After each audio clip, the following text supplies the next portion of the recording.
Our story begins with our protagonist waking up, confused and questioning his surroundings. Meanwhile, in the realm of the ancient gods, powerful energy was flowing from the Lord's residence. Outside, a man named Zanshin joyfully proclaimed, "May heaven bless our Lord's family and the birth of his only heir." He informed Zanshin that the lady had given birth to a boy. Eagerly, Zanshin ordered that the child be brought to him. A few minutes later, Zanshin was happily holding his newborn grandson. Our protagonist, now reborn into the world as a baby, contemplated the strangeness around him. Zanshin gazed at him with pride and affection, calling him son. Suddenly, two luminous figures descended before them, slowly transforming into human form. An elderly man told Zanshin that after a decade of waiting, Madame had finally given birth. The other asked permission to hold the child, but both were startled by a dragon-shaped flame flickering near the baby's chest. Aside from the ancient divine body, they realized its meaning but regretted the situation.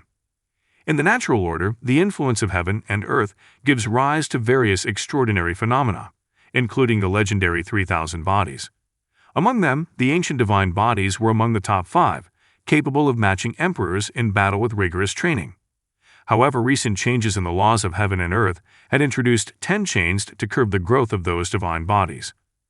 One of the men reassured Zanshin, recognizing the challenges ahead for his grandson's training. Despite these restrictions, given their esteemed status in the immortal realm, he assured Zanshin that providing a life similar to a normal emperor would not be difficult. Our protagonist is stunned, pondering whether this marks the beginning of a hero's journey that does not match his expectations. Suddenly, a system message appeared, congratulating him on acquiring the ancient divine body system. The message encouraged him to log in, warning that early logging in might come with significant risks but also promising a rare 5-star or higher reward.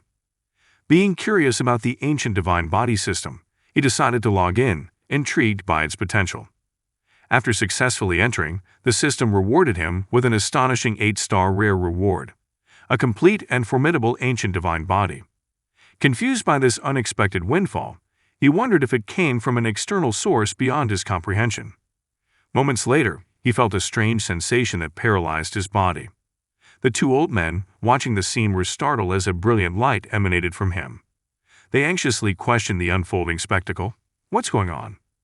The chains hindering his cultivation suddenly lit up and began to unravel, one after another. As one chain broke, the others followed suit, gradually releasing him from their grip. Zanshin watched in amazement as he broke free, releasing a powerful energy that permeated the realm. His shock deepened when he witnessed countless figures within the mist bowing respectfully to his grandson. Deeply shocked, Zanshin declared that it was a divine body phenomenon, aroused the respect of many saints, and praised his grandson's demeanor as that of a great emperor. This made him anxious, as it was probably not something Zanshin should have said. One of them expressed disbelief that the ancient divine body had broken free from its own chains. The other added that when the ancient dragon's nest had produced Long Ocean, they were filled with pride, but now they were astonished and somewhat afraid, realizing that they were praising him as almost invincible. He wondered if he should maintain a lower profile in the future. Chen suddenly realized that he hadn't even named his precious grandson yet and asked for opinions on Immortal. The old-timers find it too ordinary and cliched. Later, Zhang Ru, the child's mother, suggests naming him Suoyo, which means free and unfettered. She explained that while being immortal was achievable, living carefree was challenging, and she hoped her child would enjoy living carefree. Zanshin agreed and declared that the child would be named Zheng Shuoyao. One of the old men reassures Zanshin not to worry, saying that Zheng Wuhai might still be the white gown god king and might be stuck somewhere instead of falling. Zanshin gazes sadly at Shuoyao, who smiles innocently, expressing her hope that it is indeed true. Meanwhile, at the Jun family's ancestral cemetery, the coffin lid suddenly shifted with a loud noise, startling those gathered. They exclaimed that something was wrong, as the coffin lid could no longer hold whatever was inside. In the realm of the ancient gods, Shuoya was fast asleep in his mother's arms.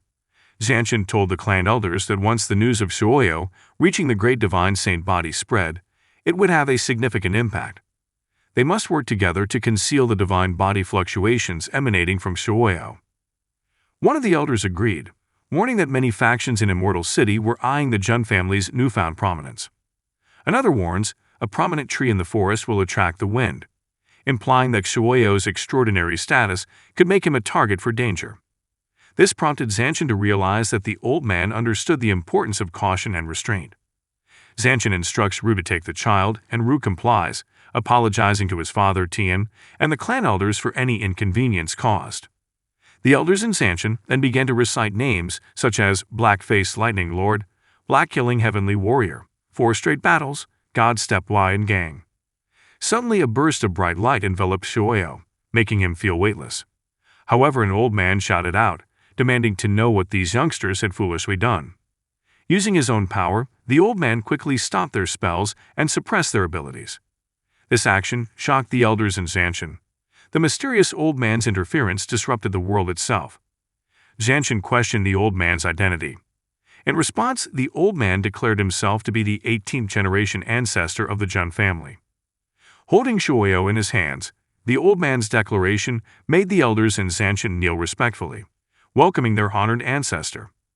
However, the old man's tone turned stern as he expressed his disappointment, questioning since when did the Jun family start hiding their deeds. He questioned their ability to protect a child.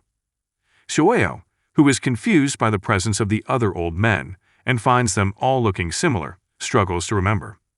Zanshin pleaded with the old ancestor not to get angry, explaining that they were worried about his grandson's safety. The old ancestor replied sternly, demanding to know who dared harm the child. He instructed them to spread the word that he would not hesitate to engage in immortal combat if anyone threatened Shuoyo. He vowed to use his mighty power to shake heaven and earth if necessary.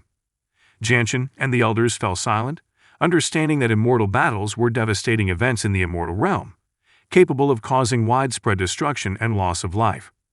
They were astonished that the old ancestor was willing to initiate such a conflict. With deep respect, Zanshin asked the old ancestor if he was truly prepared to risk his life to protect the child. The old ancestor simply replied, "Why not?" Despite being aware that risking one's life was an extreme measure even among top cultivators in the immortal world, involving sealing oneself inside a coffin to cut off all ties with the outside world, the old ancestor's resolve remained firm. The old ancestor explained that acquiring a great divine ancient sacred body was a rare blessing bestowed upon a divine child of the Jun family. This was considered a great fortune, which led to the decision that all of the Jun family's resources would be directed towards the child, in addition to granting him Order Zero. This revelation left Zanshin and the elders completely dumbfounded. Zanshin, confused by the term Order Zero, voiced his confusion, feeling overwhelmed by the various arrangements already in place. He asked for clarification from someone present. The Jun clan consisted of tens of thousands of members, with 10 special people entitled to receive the order given by the ancestors. By having this order, they were entitled to compete for the position of head of the family. Among the 10, there was one person who stood out as the next generation of family leaders. Zanshin learned that the last Zero Order belonged to Shuoyo's father, Chun Wui, the white-clad divine king. Expressing his concern to his ancestor, Zanshin questioned the appropriateness of this arrangement. He emphasized that each sequence holder usually faced endless trials to prove their abilities, yet Shuoyo had been born with an established zero sequence. Hence, Zanshin wondered how Shuoyo could gain acceptance from others. The old ancestor grinned and assured Zanshin that if others did not accept Shuoyo, they were free to challenge him in the future. Not caring about the opinions of others, this statement left Shuoyo dumbfounded. She protested loudly to the old ancestor that she was still a child and asked if she could just lie down. However, his words were translated into baby babble, making the old ancestor gently advise him not to cry and raise his hands. Secretly, Zanshin told Wuhai about the birth of their son. In her mind, Shuoyo begged the old ancestor to stop raising her hands and give her some clothes as she felt cold.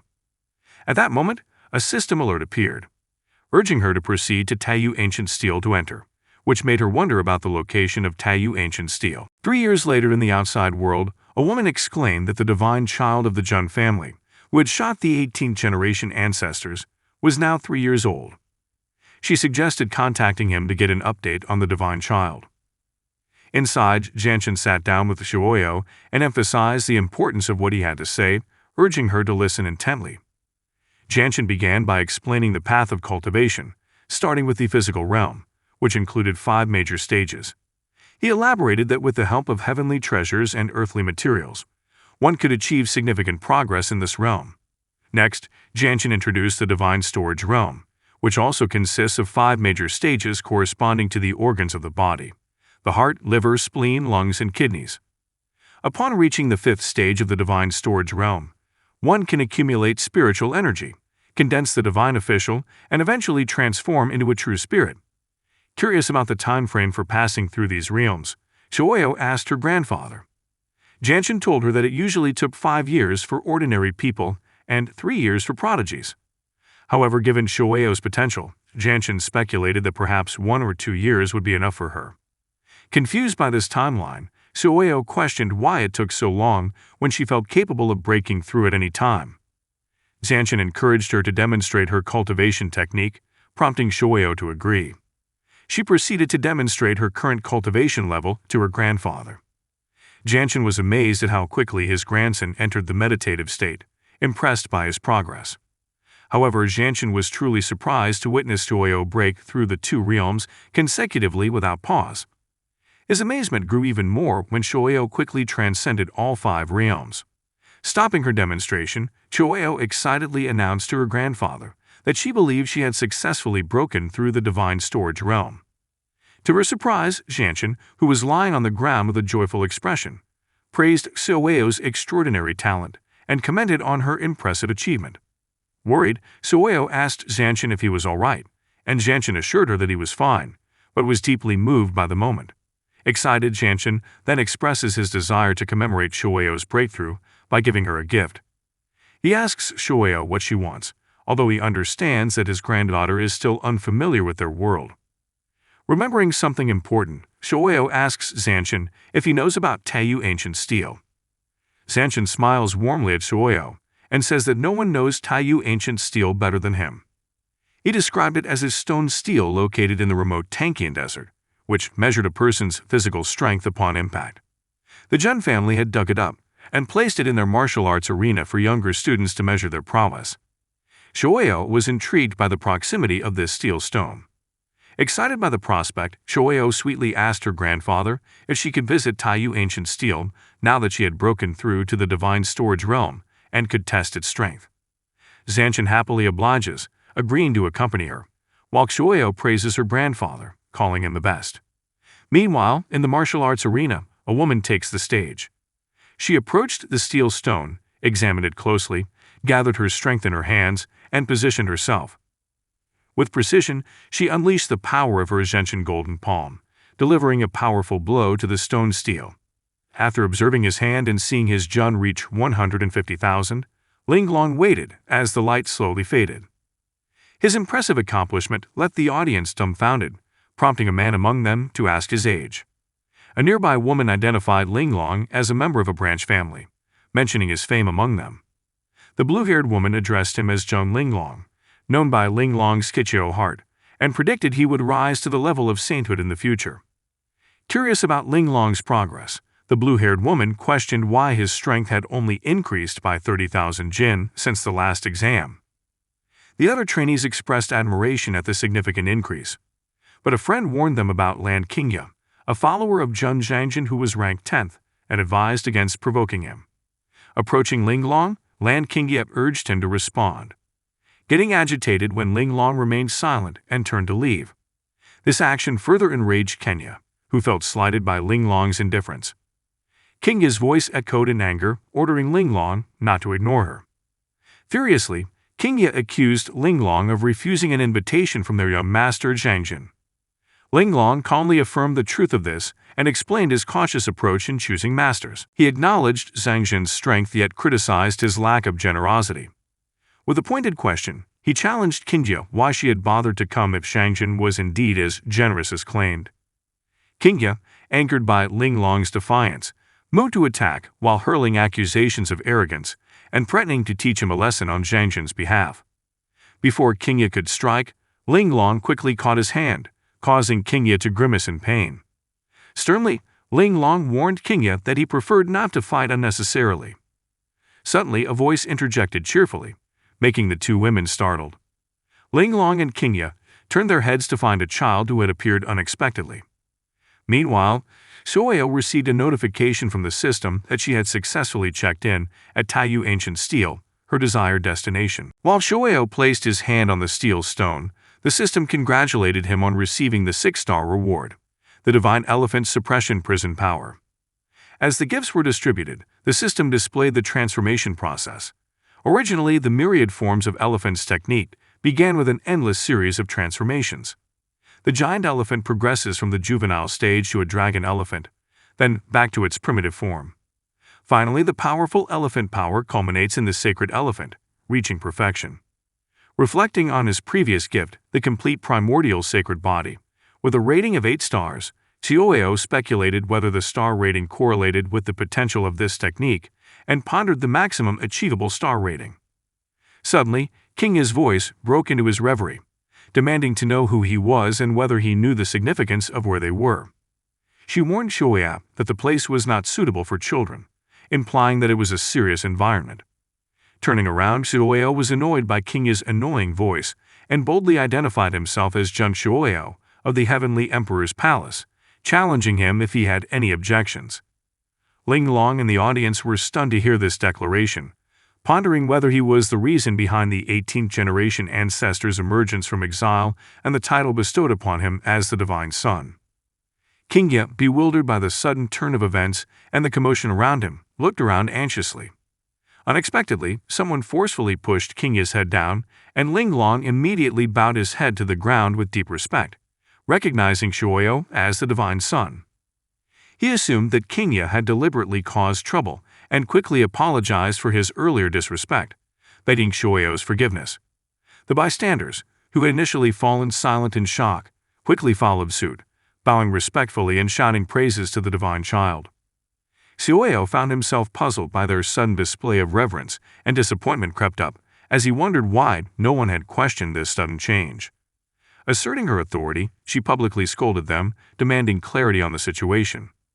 He decided to ignore her doubts, reasoning that his coming to the ancient steel was meant to test physical strength. It made no sense not to give it a try.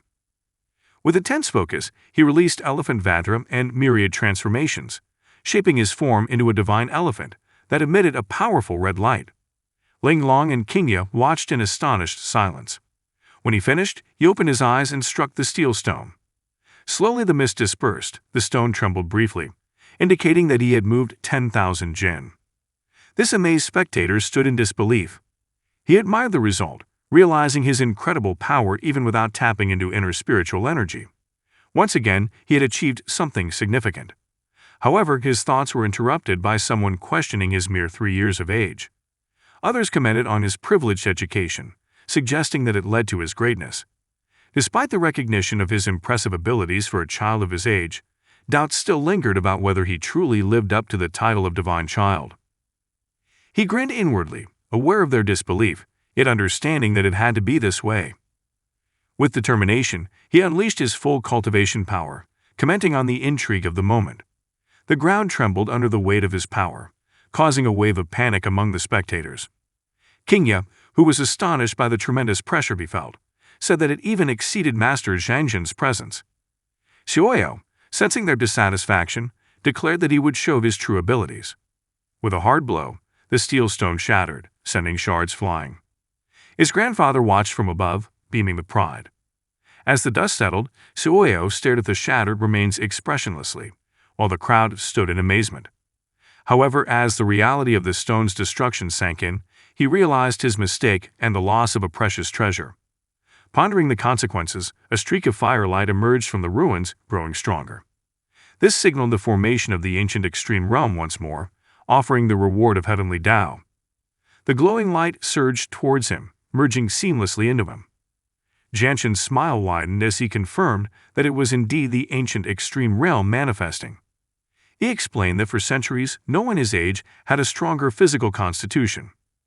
Proudly, Jianshan informed him that he had just ascended to the Divine Palace realm, and was now close to touching the Spirit Sea realm. They pondered together about his boundless potential, unsure of where the limits were. Intrigued by the technique she had demonstrated earlier, Jianshan questioned her origins. With tears in her eyes, she admits that it was her power that destroyed the ancient steel. Jianshan reassured her casually, claiming that the steel's destruction was of little consequence. Demonstratively, he held up a large stone fragment, challenging his grandfather's assertion that it was a precious Jun family treasure that might still be usable if repaired. Zanshin laughed out loud at his concern, playfully teasing him for his attachment to material things. Lifting her onto his shoulders, Zanshin assures her that the Jun family has many treasures and won't miss this one. With a reassuring smile, Zanshin advises them to return home together. He anticipated Zanshin explaining the spirit sea realm method, but their conversation was interrupted when someone stepped in front of them. Linglong begged them to stop for a moment, his voice barely audible amidst the overwhelming pressure. Despite feeling crushed by the weight of the moment, he knelt before them and declared himself as disciple Juan Linglong, expressing his strong desire to serve the divine child as his servant. This declaration puzzled him greatly. The audience was stunned by Linglong's bravery, and Qingye looked displeased, knowing that his own young master, Zanshin, was personally trying to recruit Linglong. He wondered if Linglong's actions were meant to disrespect Zanshin's authority. Meanwhile, Xiaoya was silent for a moment before slowly dismounting from his grandfather's shoulder. She calmly questioned Linglong about his motives, catching him off guard.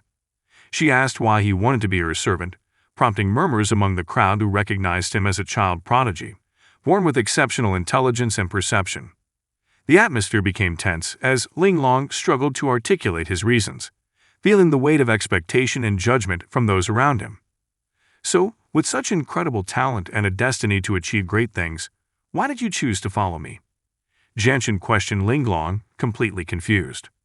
Linglong replied with a question of his own, probing whether he really didn't understand or if he was testing his sincerity.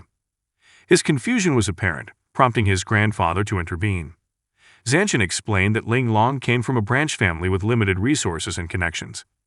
In order for him to move up in the Jun family hierarchy, forming ties with the main family was essential. Zanshin praises Linglong's acumen in recognizing Xiaoya's potential for greatness, and attributes it to his understanding of family dynamics and the opportunities they present.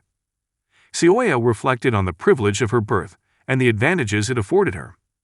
Having better understood Linglong's motivations now, she recognizes Linglong's decision to serve her. However, she outlined her expectations clearly. She would be responsible for serving tea, pouring water, washing clothes, folding blankets, and keeping him company when he was bored. With the conditions set, Xiaoya accepted Linglong's offer to become his servant, realizing the mutual benefits to be had. Linglong, though initially hesitant, nodded in agreement, understanding that this new role could potentially enhance his position within the Jun family.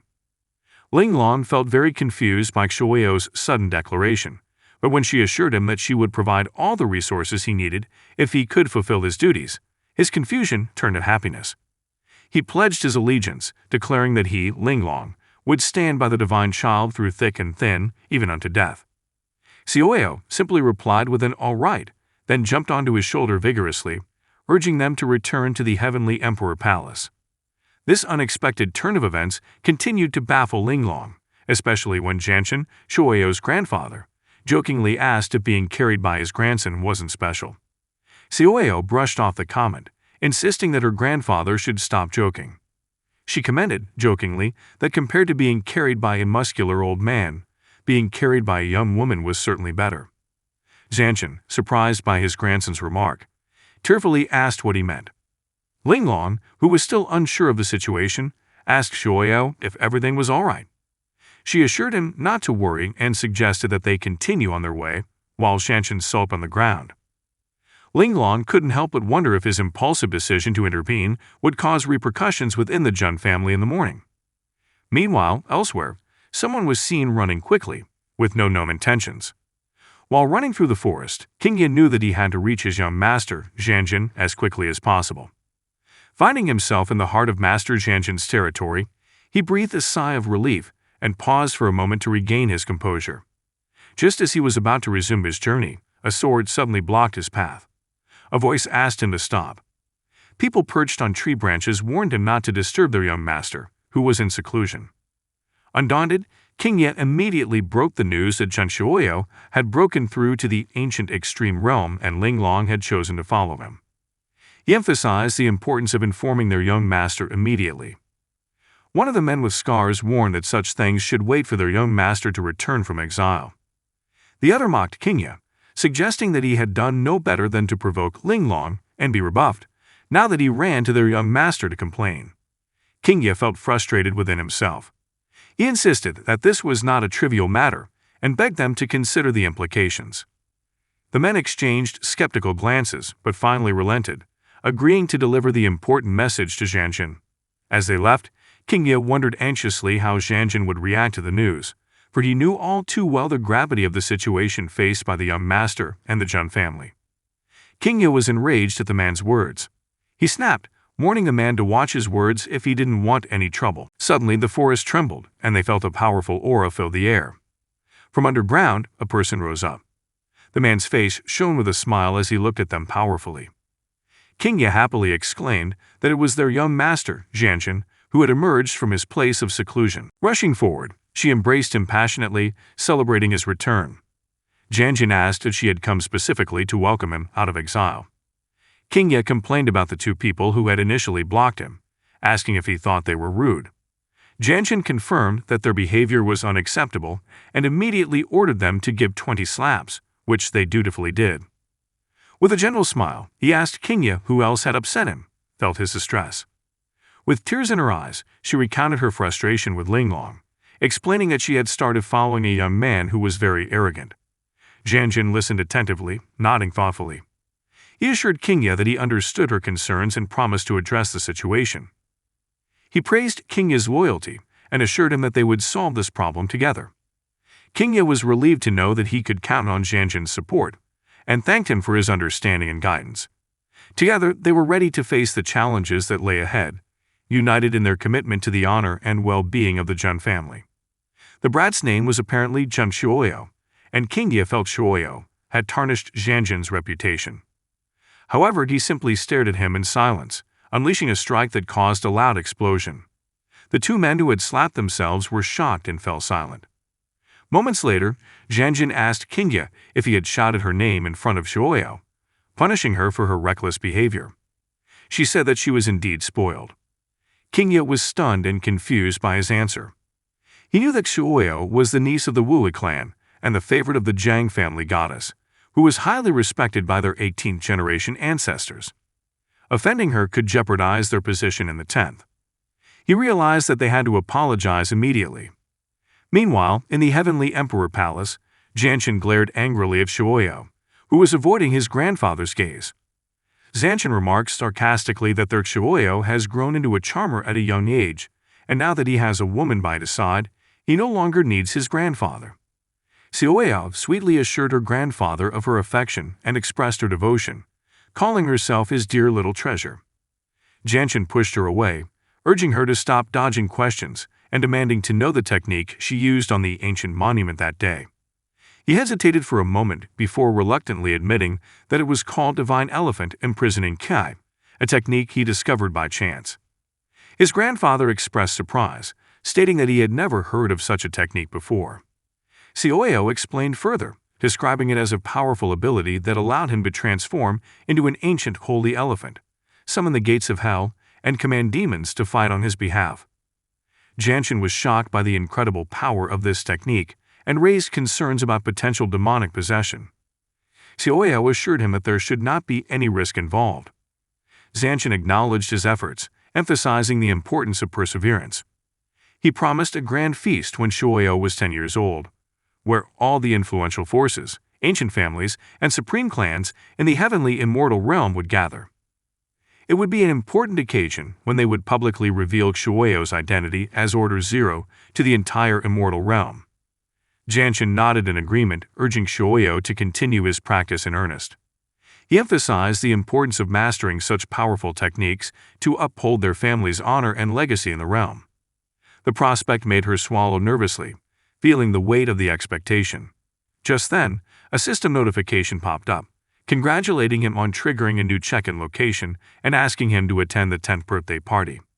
This left him confused, wondering if he would have to wait 7 years for the next event. Isn't that too long a period of time? And what exactly determines the schedule for these check-ins? Suddenly, Linglong appeared behind her and informed her that the Zhanjin from the Heavenly Emperor Palace requested to meet outside. Surprised, she asked him how he could sneak up on her like that. but he reminded her that he had encouraged her to treat the place like her own home and relax. Laughing, she said that she must have taken the invitation seriously. Putting that aside, she asked about who wanted to meet her and who this Janjin was. He explained that Jun Jinjane was the young master followed by Lan Qingye, regarding him like a clan brother. This revelation piqued her interest as she pondered the importance of meeting someone connected to her own lineage. He asked again, asking Linglong who Lan Qingye was. He described her as a girl with a very loud voice, which triggered his memory of the Qingye. With a wry smile, he admitted that he knew exactly who she meant. Turning his attention back to the matter at hand, he questioned why this clan brother suddenly wanted to see him. Linglong hesitated, respectfully stating that he dared not speculate. Accepting his answer, she ordered him to lead the way to meet with this clan brother. Moments later, his surprise turned to horror when he encountered someone bound by vines. Jun Zhenjin explained that he had heard one of his followers had behaved disrespectfully and offended someone whom he considered a brother. Hence, he had brought him here to apologize and show humility, hoping to be forgiven. This angered him. She saw Zhenjin's ploy to assert dominance at her expense. She seethed, wondering what Zhenjin meant by presenting this apology as a sign of humility. He realized that Zhenjin was trying to make a power play. Before long, they were seated inside, ready to face the situation head-on. He apologized for his brother's sudden arrival, offering only simple tea and hoping to be forgiven. Zhenjin graciously accepted, claiming that his sudden arrival was his fault. However, Zhenjin hid his anger. He noticed how Linglong was treated as a servant, pouring tea and being called a brat. While staring at his tea, he asked Zhang Zhenjin if he intended to let Qingye kneel there. Zhang Zhenjin replied that if forgiveness was granted, Qingye wouldn't have to keep kneeling. Xiaoyao scoffs and slams her teacup back on the table. She explains that she does not hold grudges. If someone offends her, she will retaliate immediately, and there is no need to apologize sincerely. Linglong stifled a laugh, cleared his throat, and excused himself from the room, urging them to continue their conversation. This made Zhenjin even more upset. He pointed out that it seemed that his clan brothers were not satisfied with the apology, so there was no reason to defend Qingye any longer. He quickly attacked Qingye from behind with his sword, causing a loud crash that shook the kingdom. Fortunately, Linglong managed to pull Qingye out of danger in time. He criticized the rude and reckless act, questioning whether this was the dreaded Jun Zhenjin he had been warned about. Qingye remained silent, but Zhenjin heard and became angry. Xiaoyao confronted Zhenjin, reprimanding him for his hasty aggression within the Celestial Emperor's palace. She questioned whether Zhenjin was deliberately trying to provoke her. Zhenjin, who felt intimidated, claimed that it was a misunderstanding. He reminded Xiaoyao that he was the divine child of the Jun family, and asserted that he would never dare to offend her. Xiaoyao pressured Zhang Zhenjin further, expressing her doubts and metaphorically overturning the table, indicating that she did not fully trust him. Zhenjin was surprised by Xiaoyao's boldness, but was furious that Xiaoyao had intruded on his territory and attempted to discipline his subordinates. He even threatened to kill someone in her presence, all the while thinking of who he would intimidate. Xiaoyao pondered whether his youthful appearance could inspire fear, recognizing that under different circumstances, his young age might be intimidating. Zhenjin had been dealing with the wrong person. After being knocked aside by the attack, he was stunned, questioning whether it was really the strength of a 3-year-old. He rose to his feet and asked Zhenjin for reassurance that he was not fooled. Dawn affirmed that he could defend himself if necessary and did not need anyone's help. Then, in a joking tone, he commented on the pleasant weather and suggested a sparring match to strengthen their brotherly bond, daring Zhenjin to back down. Zhenjin was furious, but he told himself to stay calm and not be provoked by a 3-year-old. With his anger under control, he agreed to spar, admitting that since his kinsman wanted him, he would oblige. However, he mentioned that due to his seniority, he would only use 30% of his strength. Zhenjin proposed a deal. If Xiaoyao could defeat him, he would hand over the Yuanshan supreme command. However, if Xiaoyao failed, he would have to apologize for his arrogance. She was confused about what the Yuanshan supreme command was, but then she heard Linglong's voice in her mind, assuring her that it was very valuable because Zhenjin himself had offered it. Linglong urged her not to be shy and defeat Zhenjin to get the token, hinting that it could be connected to the legendary Great Secret Treasure. Out of curiosity, she asked for more details, and Linglong explained that great refers to those who stand at the peak of the ancient immortal realm, immortal and invincible. He encouraged her to imagine the wealth and power contained within the treasures left behind by such a great being. Smiling, she acknowledged his insight and then graciously thanked Xianjun for his generosity, much to the surprise and fear of Xianjun, who was beginning to suspect that the divine child of the Jun family might just be a greedy opportunist.